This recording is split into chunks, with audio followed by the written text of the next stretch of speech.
but you have to feel through this. You feel through.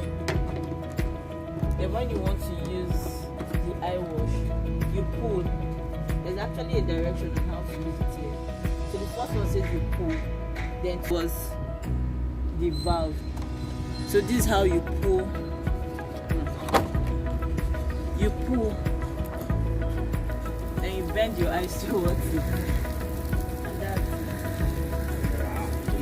when you're done. Yeah, show the us now. Say we feed through here. After feeding, want to wash. After pulling, you wash. Put your eye. After washing, close.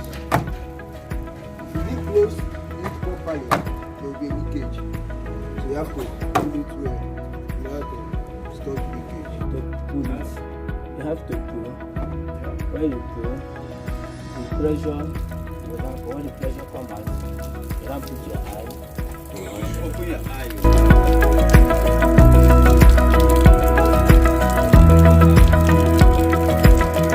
It's 15 seconds. Knowing whether it's filled here or not. Then I will pull, right? Then once you pull down and the water is pouring, is it just putting your eyes like this, or they will be supported with your hands while you are walking? You don't use anything.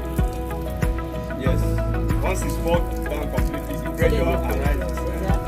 So you just put your eyes Your on eyes it. there. Just be open your Yeah, eyes on open it. your eyes, Not to exactly. close your eyes. You don't need to wash your. Normal day, if there's anything, if you have any particle in your eye, the moment you are washing, you're using your hands to scrub off the eyes. So you don't need to even use your hand, because how sure are you that your hands are? Like how many seconds? How many